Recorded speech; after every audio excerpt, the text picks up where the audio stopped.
Hi guys, welcome back to the channel. My name is John Gitau and I am an international PhD student at the University of Quebec here in Montreal, the Quebec province of Canada. In this video, I'm going to address a question that a friend of mine in Kenya who is scouting for a PhD opportunity asked me, and by extension, this will also apply for anybody who's looking for a master's scholarship, particularly research-intensive scholarships. And the question is, does the university ranking really matter when it comes to master's and or PhD scholarships? And for us to effectively answer this question, we first need to understand how these matrices are generated in the first place.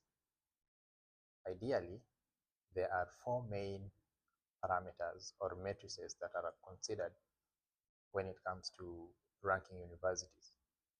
Number one is the number of international students. So if a university or a learning institution has a significant number of its student population from other countries, what this indicates is that the quality of education in this learning institution or university is high, and that is why they're able to attract international talent.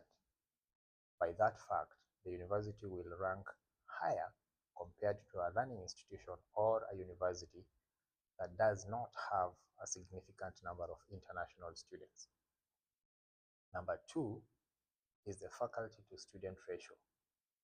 So if the ratio is favorable, this means that the faculty is not stretched and the students are able to get the best from this faculty. Number three is the research citations per year. If a learning institution or a university is associated with a high number of research citations, what this implies is that the university has active research going on in its departments, and that is why they're able to generate a significant number of publications. And these publications are referenced by other researchers in either other learning institutions or research organizations. Number four is the institution credibility or reputation. If an institution is associated with innovations, for example, that will propel the university to rank higher compared to a university or a learning institution that does not have as much reputation. So these myriad of factors, they are considered together with other factors in ranking the universities every year. But let's face it, these ranking parameters, they will mostly, not always, but mostly apply to undergraduate students, because it's the undergraduates who are going to take classes most of the times. Masters and PhDs take classes as well. But at this level, for masters, particularly for PhD, it's a little bit different, because in these higher education positions, it is the student who more often than not drives the research, particularly for PhD positions. So when it comes to the ranking of the university, it is important, yes, but that should not be the only factor. There are other factors that I'm going to address down below so that you can make an informed decision. So when it comes to masters and PhD, particularly in research-intensive fields, there are a number of factors that are really, really key, and you should pay attention when selecting a master's or a PhD offer. Number one is the research fit.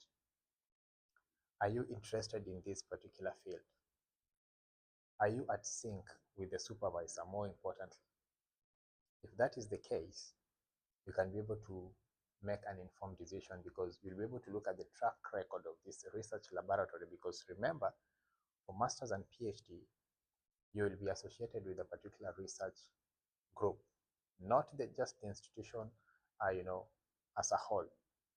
Yes, you'll be associated with the university, yes, with a department, yes, but where you'll be spending most of your time will be in a specific laboratory. So if you are in a research lab that conducts research that you do not really resonate with, it's going to be a challenge for you, in as much as this university is ranking higher on the listings that are generated every year.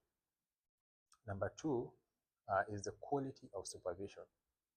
And this is really, really key, because you need to have a supervisor who is well versed in the field you're interested in, so that this supervisor can guide you, the supervisor can correct you, can also challenge you for you to become better. Because when you do your write-ups, when you send the Word documents to him or her, are they able to read through and give you constructive feedback? Are they able to give you direction so that you can be moving towards completion? This is really, really key, because sometimes maybe, yes, the university is ranking as high, but the supervisor or the research advisor is not available. Maybe he or she is also dealing with other administrative tasks within the university, and you have minimal time with him or her. You are not going to make sufficient progress, in as much as you are in an institution that is highly ranked.